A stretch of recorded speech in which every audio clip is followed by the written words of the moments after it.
budak wanita yang mukminah lebih baik daripada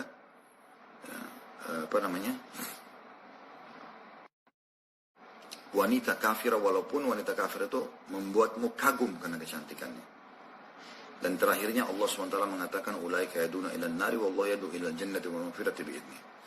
Ya. Karena mereka itu memanggil kepada api neraka dan Allah memanggil kepada surga dan pengampunan darinya. Jadi memang harus dihindari itu semua. Ya. Bagi ikhwan yang belum sempat kita jawab, jangan terburu-buru, jangan tergesa-gesa ya. Di sini saya berulang kali dikatakan tolong hilangkan iklan musik di Khalid Abbasalam Official. Itu bukan di tangan kami, akhi dan ukhti. Mereka yang memasang iklan itu. Antum tinggal skip. Itu insya Allah bisa. Karena itu bukan di tangan kita gitu. Ya. Jadi iklan-iklan yang ada kita nggak bisa bendung itu. Bukan di tangan kita. Kami pernah menyampaikan tolong iklan jangan ada gini-gini, tidak bisa. Maka itu pasti ada. Cuman kan setiap orang punya hak untuk men-skip. Tidak perlu nonton itu. Anda tinggal tolak saja. Insya Allah tidak ada masalah. Ya. Jadi ditolak saja insya Allah. Itu ditolak saja selesai. Tidak akan ada masalah kok itu. Bismillah. Ya. Dan kami pun akan melakukan pada saat untuk berjaga-jaga kalaupun ada income yang datang, maka kami akan sedekahkan sejumlah iklan itu insya Allah kalau memang ada iklan itu datang. Gitu. Jadi nggak usah terlalu, jangan gara-gara ada iklan seperti itu lalu Anda menganggap kami yang salah atau berdosa. Tidak ada insya Allah. Kita juga sudah berusaha. Karena efek daripada manfaat yang didatangkan dari YouTube sangat besar ya. Allahu a'lam. Seperti itulah. Selanjutnya, Assalamualaikum warahmatullahi wabarakatuh. Apakah boleh seorang suami masih bergantung pada orang tua untuk menafkahi istrinya sementara waktu karena masih kuliah dan sedang mencari kerja? Boleh saja. Asal orang tuanya ridho dengan itu. Asal orang tuanya ridho. Kalau orang tuanya memang mau terlibat, mau bersedekah buat anaknya, buat anak mantunya, nggak ada masalah. Apalagi kalau Anda belum punya pendapatan ya. Tapi jangan mewajibkan orang tua. Karena kalau diwajibkan orang tua nanti jadi dosa. Karena Anda kalau laki-laki hanya punya kesempatan ya, dinafkahi sampai balik saja. Selebihnya sudah nggak lagi. Ya. Kalau anak perempuan memang sampai menikah. Selanjutnya Waalaikumsalam warahmatullahi wabarakatuh. Ustaz afwan, abang saya dan istrinya udah lama tidak teguran karena masalah biologis yang tidak diberi istri. Karena alasan dia tidak ada hasrat. Apa hukumnya Ustaz? Dan nasihat apa yang ada? Aneh kalau tidak ada hasrat. Kenapa tidak ada hasrat? Kalau tidak ada hasrat kepada pasangan berarti ada waswas syaitan. Mungkin si istri kena sihir, ya kan? Atau mungkin ada yang dilakukan oleh si suami, abang Anda ini, sesuatu yang memang menyakiti hatinya, gitu loh. Tapi itu pun insya Allah masih bisa, dengan cara minta maaf, memperbaiki keadaan, kan itu. Pelan-pelan. Tapi kalau dia tadinya suka sama abang Anda, terus tiba-tiba tidak suka, ini aneh ini. Nah, apalagi kalau tanpa sebab, itu berarti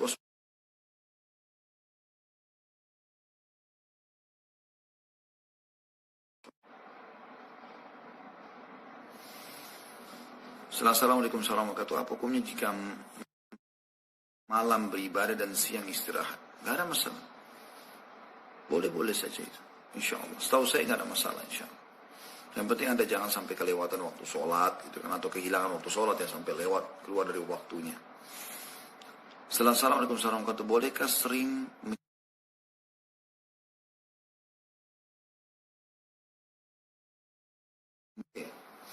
Gak ada masalah. Nabi SAW bahkan pernah berendam tidak masuk ke dalam tubuh. Assalamualaikum warahmatullahi wabarakatuh. Ustaz izin bertanya, apakah hukumnya jika adik minum ASI dari ASI kakak kandung? Jazakallahu khairan. Sebenarnya sih dia tetap aja kan walaupun dia tidak minum ASI kan dia mahramnya. Kalau dia minumkan ASI pun karena adiknya masih kecil, maka sama saja hukumnya karena memang dasarnya dia mahramnya. Allahu a'lam, itu yang saya tahu. Tapi kalau ini yang diberikan minum adiknya ini, ya, ini seorang kakak muslimah, wanita, sudah menikah. Ya, pasti dia sudah menikah karena dia punya ASI ya, dia menyusui bayinya. Lalu dia punya adik perempuan yang masih kecil, dia susui juga. Nah ini nanti kalau disusuin, berarti adiknya ini selain adiknya juga anak susuannya dia. Berarti kan ada hukum begini dalam Islam. Boleh seorang laki-laki menikahi adik kakak, tapi kalau salah satunya sudah tidak dibawa naungan, misalnya seseorang nikah sama kakaknya, lalu cerai atau meninggal, maka dia boleh nikah sama adiknya. Nah di sini nanti, kalau yang adik sudah disusui nanti, kalau misal si kakak ini meninggal dunia, lalu si suami kakak ini mau menikahi adik iparnya, nggak bisa lagi, karena ini anak susuan, gitu ya. Jadi bisa saja nanti kalau dia punya anak, maka ini kan saudara susuan anaknya, seperti itulah. Allahu a'lam. Saya juga supaya nggak lupa, ada pertanyaan yang belum kita jawab ya, yaitu berhubungan dengan masalah hadis Surayyah. Ya. Kalau terlihat bintang Surayyah, maka akan terangkat wabah. Ini sudah saya tanyakan kepada guru kami, Dr. Ziyad Hafidahullah, semoga Allah selalu jaga beliau. Masya Allah responnya sangat cepat kalau saya melemparkan pertanyaan teman-teman. Maka dia mengatakan itu benar hadisnya, hadis riwayat Abu Daud, dan disahihkan oleh beliau kalau saya tidak salah. Tetapi kata beliau ini hanya berlaku pada tumbuh-tumbuhan, bukan pada manusia. Jadi kalau terlihat bintang Surayyah itu, maka akan terangkat wabah yang ada di tumbuh-tumbuhan, di buah-buahan, dan bukan di manusia. Tidak berlaku pada manusia seperti dihubungkan dengan COVID-19 sekarang. Ya, seperti itulah. Dari 4 utang saya pertanyaan sudah saya jawab 3 ya. Berarti cuma 1 saja, yaitu masalah petani kemarin ya, yang kebetulan memberikan modal kepada seseorang itu lalu mengurus dari awal sampai panen, gitu kan. Dan setelah itu diberikan modalnya, setelah itu hasilnya dibagi rata. Jadi pemilik modal ini tidak dirugikan sama sekali, dia dapat modalnya dan juga dapat bagi hasil dari keuntungan tersebut. Bagaimana hukum itu yang belum saya jawab, tapi yang lain alhamdulillah sudah saya jawab, termasuk tentang hadis bintang Surayyah tadi ya. Selanjutnya, Assalamualaikum warahmatullahi wabarakatuh. Apakah Ustadz Abdurrahman Hasan yang sekarang di London asal Somalia adalah teman Ustadz saat di Madinah yang pernah Ustadz ceritakan? Jazakumullah khair. Saya tidak tahu. Kalau beliau dari Somalia dan memang doktor dari Madinah, kemungkinan besar iya. Kemungkinan besar, Allahu a'lam. Saya tidak tahu apakah sekarang beliau tinggal di Somalia atau di London, saya tidak tahu. Tapi memang banyak teman-teman dari Somalia, dari Eritrea yang memang pindahnya tinggalnya di Eropa ya. Setelah bismillah Ustaz, dulu waktu SMA dalam kurung saya belum tahu hukum menggambar kartun. Saya sering menggambar kartun di tembok kamar dan masih ada sampai sekarang. Bagaimana ibadah yang saya lakukan di kamar dengan gambar yang belum dihapus? Hapus saja gambarnya supaya Anda lepas daripada konsekuensi hukum kan gitu, karena memang tidak boleh orang menggambar makhluk hidup. Berarti kan dihapus saja, di chat saja. Insya Allah selesai masalah itu ya. Bi'idnillahi ta'ala. Kalau selama ini Anda belum tahu hukumnya, mudah-mudahan Allah maafkan insya Allah. Ya. Selanjutnya,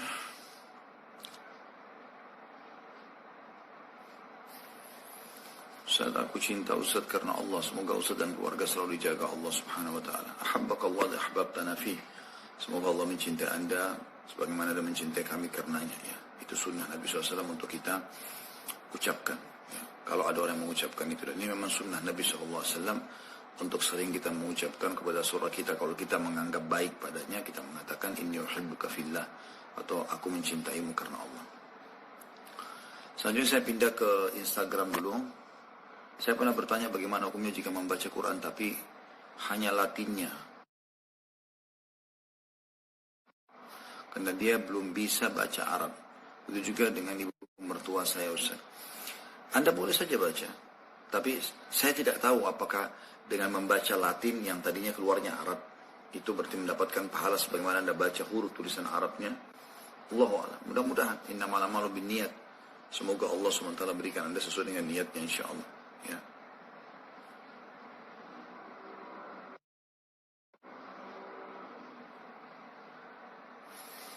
Ustaz Khalid, ada kasus pemilik akun dakwah salaf yang terbongkar aibnya. dan dia sudah minta maaf, tapi pembongkaran aib dia masih berjalan sampai sekarang. Bagaimana ini Ustaz? Saya rasa ini nggak boleh, harus diberhentikan kalau memang betul. Saya tidak tahu apa yang Anda maksudkan ya, tapi ini tidak boleh. Kalau seseorang sudah meluruskan kesalahannya, kan kita dalam Islam disuruh membenci perbuatan salah seseorang. Kalau sudah selesaikan perbuatan salahnya ya sudah gitu loh. Kenapa harus terus-menerus dikorek? Kalau orang terus korek ini berarti ada hasad di situ. Udah, kalau kita niat lillahi ta'ala, kita perbaiki kesalahan orang, ya sudah. Gitu kan. Kita perbaikin, kita lurusin dan sudah gitu. Dan betul-betul memang dia taubat nasuha.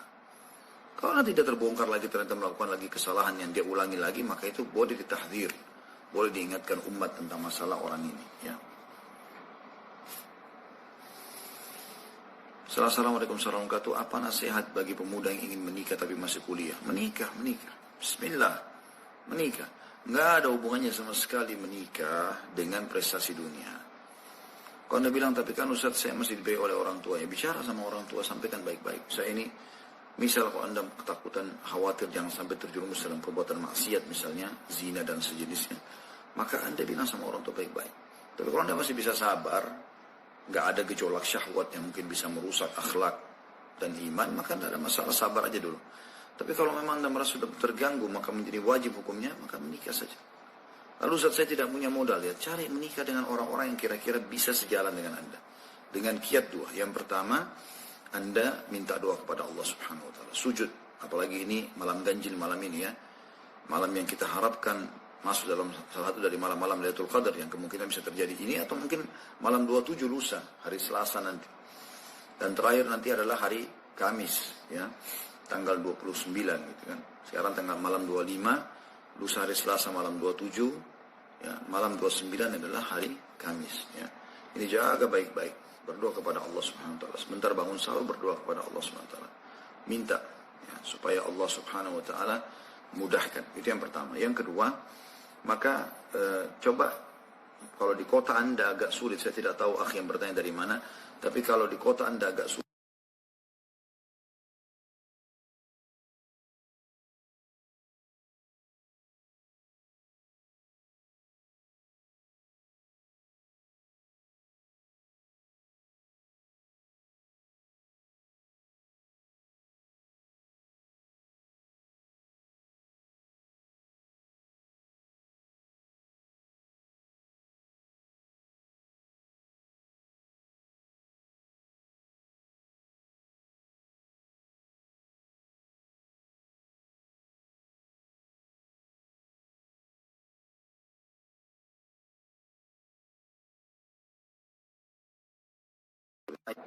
ya, saya biasa tanya balik, Anda mau nama itu dimulai dengan huruf apa dulu?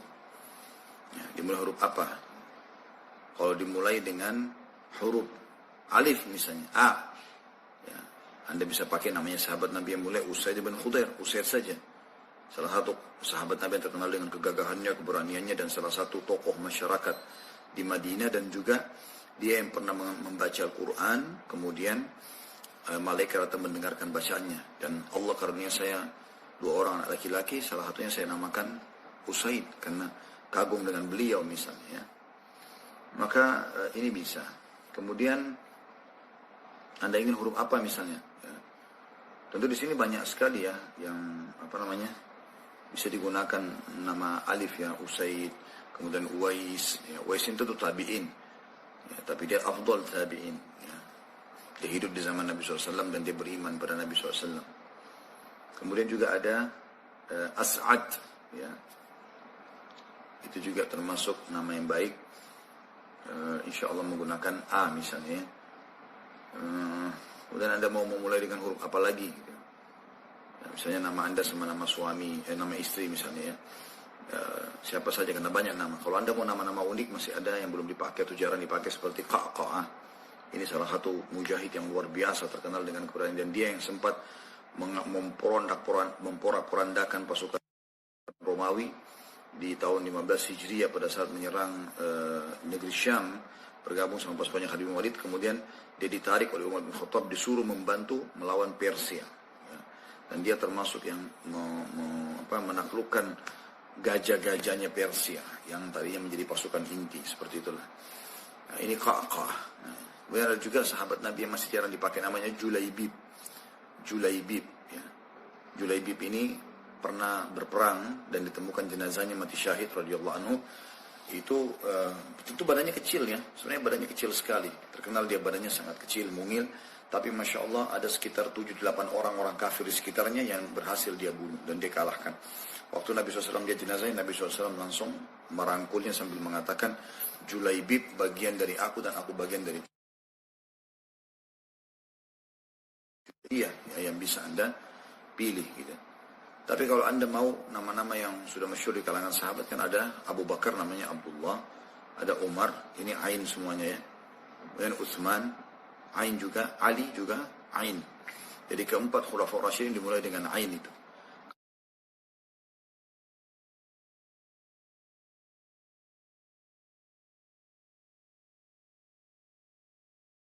Kalau Abu Bakar itu bukan alif sebenarnya. Kemudian Umar juga pakai Ain. Utsman juga pakai Ain. Kemudian Ali masyhur, gitu kan, yang bisa Anda pakai. Ini kurang lebih yang saya tahu ya.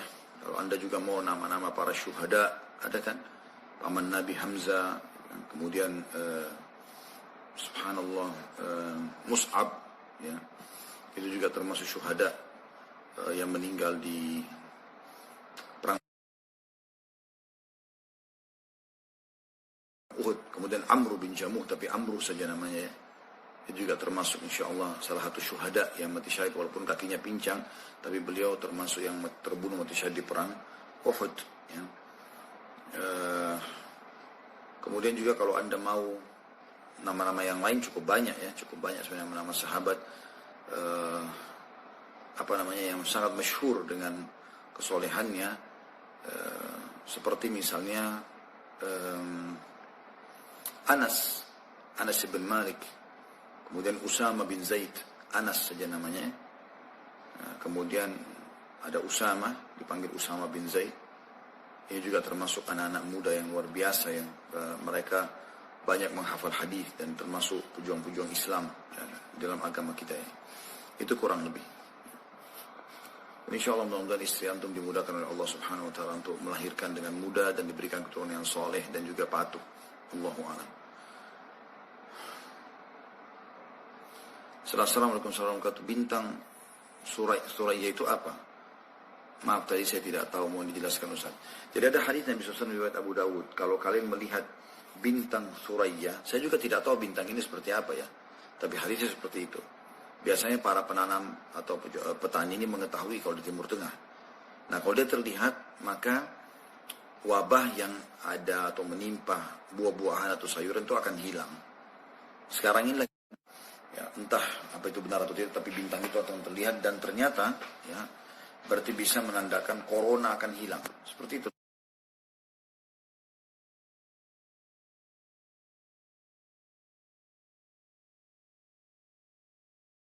Buah-buahan, sayuran, tumbuh-tumbuhan tidak ada hubungannya sama manusia. Seperti itulah.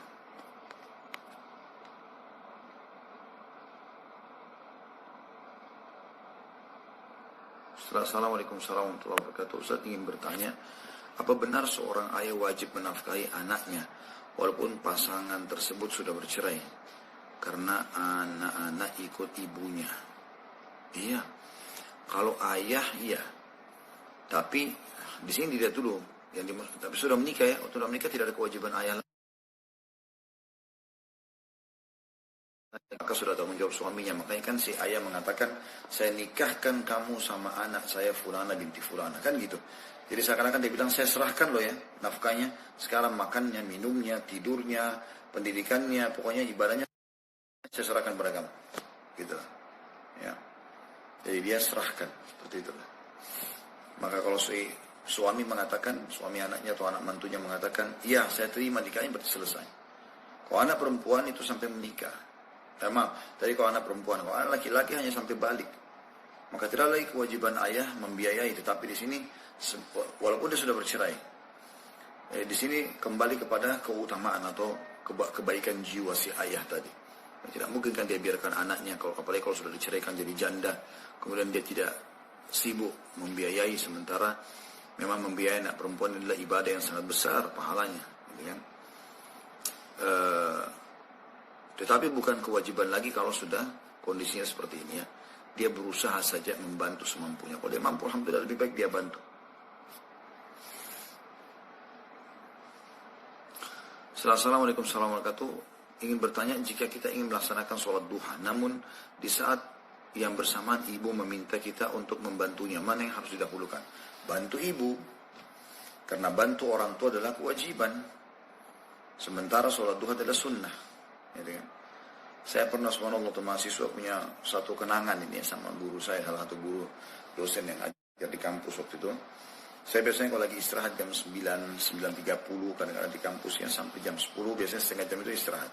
Teman-teman pada ke kantin, ada yang ke masjid untuk sholat duha, ada yang ke kantin untuk makan-makan gitu sama teman-teman. Ada juga yang santai lagi ngobrol, ada juga yang lagi menulis kewajiban dan segala macam lah.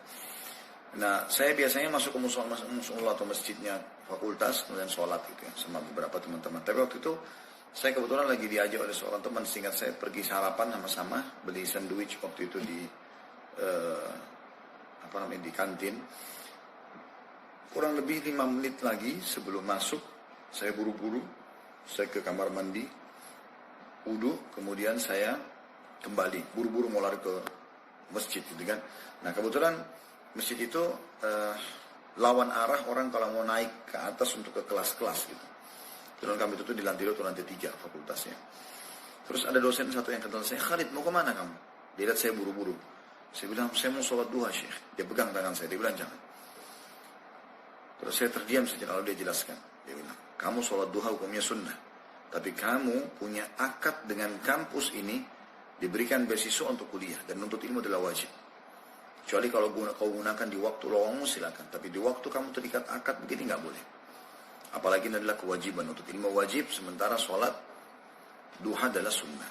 Allahu a'lam. Seperti itu kurang lebih. Ya. Jadi dahulukan ibu anda tentunya. Setelah Assalamualaikum warahmatullahi wabarakatuh, bagaimana cara menasihati teman yang sering bertamu sampai tengah malam? Ya, sampaikan apa adanya. Gitu kan. Kalau dia sering bertamu ya, kalau sesekali nggak ada masalah, tapi kalau sering bertamu nggak ada masalah, Anda bahasakan baik-baik. Ya, afwan, ini sudah malam, saya ada keperluan untuk membaca buku misalnya. Ya. Kecuali kalau mau ikut baca buku silahkan, misalnya contoh ya. Itu pun dalam kondisi Anda memang lagi sendirian dan ini juga sama jenis ya. Mungkin masih kos-kosan, masih kuliah sama-sama, itu nggak ada masalah. Tapi kalau Anda sudah punya keluarga, Anda perlu bahasakan. Makanya kan Allah SWT menegur para sahabat pada saat Nabi SAW menikah dengan Sofia binti Huyai radhiyallahu anha. Kemudian banyak sahabat yang habis makan ngobrol-ngobrol di situ lama. Maka Allah turunkan ayat Al-Quran. Kalau kalian hai orang beriman sudah diberikan makan, sudah hadir, pulanglah. Gitu kan. Karena sesungguhnya Nabi malu mengingatkan kalian, tapi Allah tidak malu untuk menyampaikan kebenaran. Jadi nggak apa-apa kita sampaikan. Saat ini darurat. Suami saya berzina sampai berhubungan seks dengan beberapa wanita. Dia bilang mau berhenti, tapi selalu diulangi. Haruskah saya minta cerai? Allah musta'an, Allah musta'an. Semoga Allah SWT berikan hidayah suami Anda. Gitu kan. Kalau memang ini adalah perilakunya, dia adalah pelaku zina, bukan orang yang bertaubat. Dalam arti kata taubat itu dia tidak akan ulangi. Tapi kalau dia ulangi lagi, Anda lebih tahu berapa kali dia ulangi, maka saran saya anda istikharah saja kepada Allah SWT. Sholat habis acara kita ini, wudu, sholat 2 rakaat. Lalu Anda setelah sholat 2 rakaat niatkan istikharah, baca, ketik di Google doa istikharah, baca artikelnya, baca saya tulisannya. Di antara maknanya kan sudah sering kita sampaikan tuh, ya Allah kalau perkara ini, maksudnya pernikahan saya pertahankan dengan suami saya, ya dengan fulan ini, baik sebutkan namanya, untuk agama saya, untuk akhirat saya, untuk dunia saya dan seterusnya, maka mudahkan dan berkahi. Tapi kalau seandainya buruk, maka alihkan dari saya. Nanti Allah akan mudahkan. Allah akan pilihkan buat Anda bertahan atau Anda bercerai. Kalau Anda lihat ternyata setelah istikharah, dia makin jadi-jadi saja, berarti memang Anda harus cerai. Ya, saya saja insya Allah kasih gantinya orang yang lebih baik. Karena sudah juga tinggal dengan orang yang terus kerjanya berzina gitu kan. Repot juga ini. Kecuali memang dia punya masa lalu dan Anda tahu ternyata dia sudah tobat, dia perbaiki, itu lain. Tugas kita dalam Islam tidak boleh mengorek-orek masa lalu orang. Allahu a'lam. Saran saya, istikharah ikuti saja hasilnya.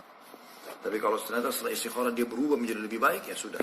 Berarti itu hasil istikharah Anda diijabah sama Allah, berarti memang dia lebih baik. Sekarang dia mau bertobat. Berikan dia kesempatan. Assalamualaikum warahmatullahi wabarakatuh. Ustaz, mana yang didahulukan, puasa Syawal atau utang Ramadan? Utang Ramadan dulu. Utang Ramadan dulu. Anda usahakan utang Ramadan. Selesai baru Anda puasa Syawal. Dan Anda punya 4 pekan kurang lebih ya. Hampir 1 bulan waktu bulan Syawal itu. Sementara Anda cuma diminta puasa 6 hari. Anda punya utang Ramadan 6 hari pun 12 hari saja. Masih ada lebih waktu itu. Masih ada lebih hampir 2 pekan. Anda bisa gunakan untuk tidak berpuasa kan gitu. Tapi kalau misalnya Anda mau puasa Syawal dulu, puasa wajib Anda tunda, itu boleh juga. Tapi ingat hadits Nabi SAW yang berbunyi, ya, siapa yang berpuasa Ramadan sebulan penuh, kemudian diikuti 6 hari dari bulan Syawal, maka puasanya sama dengan puasa setahun. Untuk pahalanya sama dengan puasa setahun. Artinya, tanpa melunasi utang Ramadan itu, Anda tidak akan dapat catatan pahala puasa setahun, walaupun Anda sudah lengkapkan 6 hari puasa Syawal. Assalamualaikum warahmatullahi wabarakatuh. Izin bertanya, hari ini saya berbuka puasa setelah mendengar azan di masjid dekat rumah. Dan saya langsung minum. Setelah cek HP saya, lihat maghrib kurang 1 menit. Apa hukumnya Ustaz? Sudah sah insya Allah. Bismillah. Ya. Jadi sudah sah, itu nggak ada masalah. Allahu a'lam. Itu yang saya tahu. Ya. Karena 1 menit ini nggak ada perbedaan yang mendasar ya. Dia sangat tipis gitulah. Dan tidak mungkin juga orang di masjid ya, azan dengan semaunya sendiri, saya yakin tidak mungkin. Muadzin itu orang yang bisa dipercaya dalam agama kita ya. Ada pertanyaan di sini yang bertanya dari YouTube, kenapa Nabi SAW menikahi mantan istri anak angkatnya? Yaitu Allah jelaskan dalam Al-Quran, karena memang Allah ingin menjelaskan hukum melalui pernikahan Nabi SAW kalau pasangan anak angkat itu bukan mahram. Kan kalau anak mantu, misalnya anak kandung kita ya, menikah, maka pasangan dia adalah mahram kita selamanya. Tidak namanya mantan anak mantu, tidak namanya mantan mertua. Selamanya, walaupun kita cerai sama anaknya, kan begitu. Tapi kalau anak angkat, ya, tidak ada hubungannya sama sekali. Ini kan diambil dari kisah Zaid bin Harithah radhiyallahu anhu, anak angkat Nabi SAW. Dia menikah dengan seorang wanita bernama Zainab. Ya. Dan ini juga dari kerabat Nabi SAW. Tapi rumahnya tidak ada kecocokan dalam rumah tangga mereka. Maka setelah cerai, Nabi SAW dinikahkan oleh Allah SWT dengan mantan istrinya. Dan itu untuk menjelaskan, Allah SWT mengatakan dalam Al-Quran, untuk menjelaskan ya, tentang bolehnya hukum tersebut. Selanjutnya, setelah salam, Waalaikumsalam, kata saya suka berbuat zina, tapi saya langsung sholat untuk bertobat. Lalu besoknya saya mengulanginya lagi, dan saya sholat lagi untuk bertobat. Bagaimana ini Ustaz? Ini Anda permainkan tobat ini namanya. Mempermainkan tobat. Kenapa enggak nikah?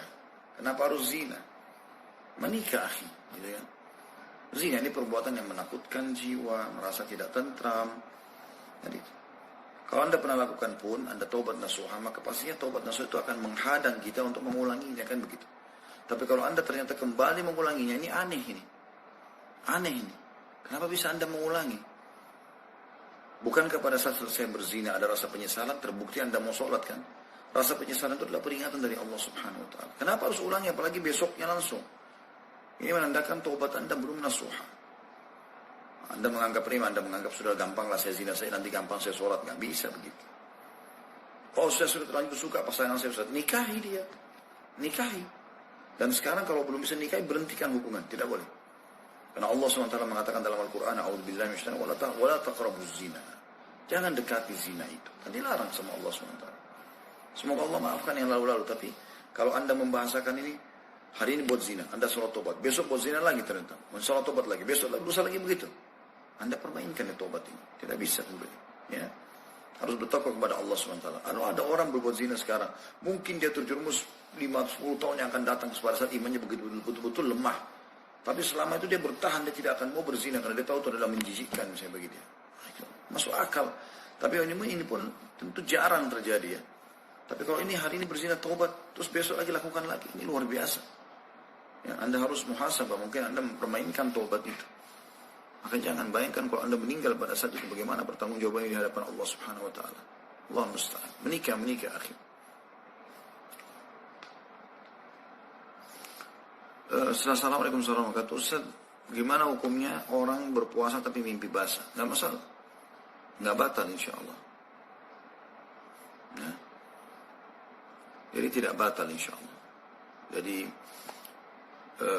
kecuali kalau Anda berhubungan biologis atau Anda onani atau masturbasi itu batal puasanya. Tapi kalau Anda mimpi basah bukan di tangan Anda itu. Jadi insya Allah tidak batal. Ini ada yang mengatakan kenapa malam ini bahasanya nikah. Memang saya rasa setiap malam bahasanya nikah terus. Bujang-bujang terus saja begitu. Tidak nikah-nikah ini ya. Makanya saya selalu motivasi menikah. Alhamdulillah di Indonesia mudah sekali itu. Ya. Baik, assalamualaikum warahmatullahi wabarakatuh. Mana yang lebih penting, menikah atau menghafal?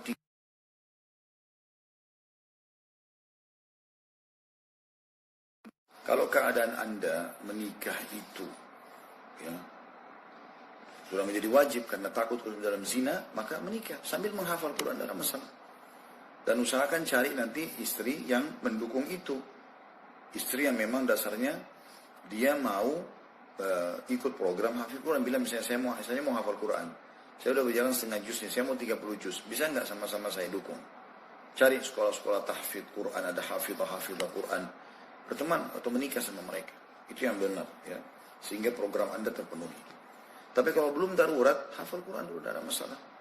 Hafal Quran kan kalau Anda betul-betul berusaha dan maksimal gitu kan, insya Allah 2 tahun maksimal sudah hafal 30 juz itu. Bismillah. Cara mengobati pikiran kotor. Soalnya saya suka berpikiran kotor gitu.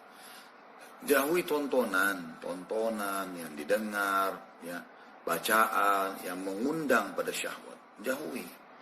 Apalagi Ramadan ini kesempatan emas kita menjauhi semua itu. Kesempatan emas. Karena memang syahwat kita lagi turun. Kecuali Anda sengaja memicunya, sengaja tonton, sengaja ini, sengaja itu. Kalau tidak, insya Allah tidak. Maka saran saya satu saja, Anda jauhi fasilitasnya. Pasti Anda lebih tahu fasilitasnya seperti apa. Hindari semua. Foto-foto yang ada terbuka di handphone hapus semuanya. Cuplikan-cuplikan hapus semuanya. Apa saja hapus. Jangan ada. Tapi kan berat Ustaz. Iya. Butuh juhud. Dalam surah Al-Ankabut di akhir ayat kan Allah SWT berfirman masalah itu. A'udzubillahi minasyaitonir rajim walladzina jahadu fina lanahdiyannahum subulana. Orang-orang yang memaksakan diri, ya, betul-betul dia perjuangkan menuju ke jalan kami akan tunjukkan dia ke jalan-jalan kami. Kan begitu. Jadi tinggalkan saja insya Allah, tidak ada masalah. Assalamualaikum warahmatullahi wabarakatuh. Bagaimana jika mimpi melawan jin yang tinggal di rumah? Ketika ingin membacakan ayat kursi, mulut kita susah untuk membacakannya. Jazakallah khair. Minta kepada Allah SWT supaya Allah binasakan dan usir dari rumah. Bisa. Tidak ada masalah. Saya pernah mengalami itu ya. Masuk ke satu rumah gitu, terus tidur kayak ketindihan gitu kan. Subhanallah, saya mau baca ayat, sulit gitu. Maka saya langsung bangun, pada saat terbangun, lalu saya berdoa kepada Allah Subhanahu wa taala agar membinasakan syaitan yang mengganggu. Dan alhamdulillah semenjak itu tidak pernah datang. Bi'idzni wahidil ahad. Jadi tidak ada masalah. Ya, karena memang biasa terjadi begitu. Assalamualaikum warahmatullahi wabarakatuh. Saya mau tanya